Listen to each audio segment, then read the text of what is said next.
ntabwo cire mu gato afite hariho aja mukunda gukoresha iyo muri ko murivuga ngo homme de changement. Est-ce que ku batumva igifaransa homme de changement ni iki? Homme de changement ni umuntu aharanira impinduka.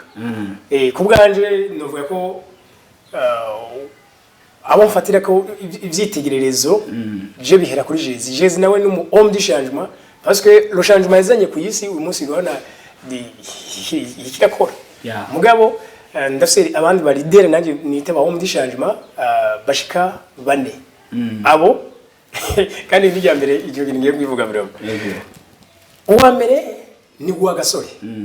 Rwagasore President w'Rwagasore hakiyongera ko Jean Baptiste Bagaza, hakiyongera ko Muammar Gaddafi yari president wa Libya, hakiyongera ko witwa Muhammad Ali yari mu boxer w'umunyamerika, bundi bamita yitwa Clay Calisius, mugabo agasirino yamenyekanye ko nkuko nandi bavuga mu dishanje parce que siko nitwa nawe yari yitwa Muhammad Ali. Rero impamvu fatira abo bantu bashika batanu n'ivyitegerezo kwa na Jésus nawe ari mu mufata. Impamvu bafatira ko kuri abo nako bakoze ibintu by'ibitangaza bakiri batoya muri imyaka yiwacu bakoze ibintu ubona nyine bidatahuritse. Imyaka nka 28 Rwagasore urabona ibyo yari karagira ku myaka 29 yari yatanze independence ku barundi bose. Urabaza ko atari ibicocoro by'abandi bantu bari bakomeye mu mafaranga mu butegetsi mugabo ubona ko umuntu muto yarabigize. Ni naho nanjye nakuye inspiration ndavuga nti ndashobora naje kubera umugisha igihugu.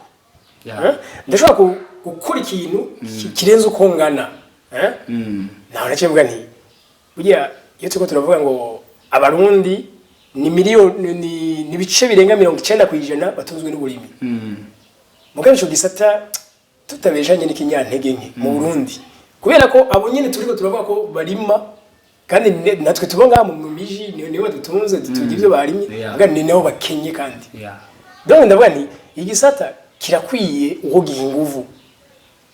Rero cyo sindi mushikiranganje sindi undi muntu numwe ari kindi kintu ncamita mu gukora bijya nshoboye mugabe bijya nshoboye birafite impact runaka bishobora kugira nko munsi biko birayigira no munsi hari abarundi sinzi beko rashira imitaye mu burimi hari abarundi sinzi bari mu mahanga mu bihugu bitandukanye batwita ngo na diaspora aho bavuka kameme habara amatongo. Rero benshi baragaruka kuyarima ubundi ntibabone ico boyagira donc ije ndiko ndabereka rotere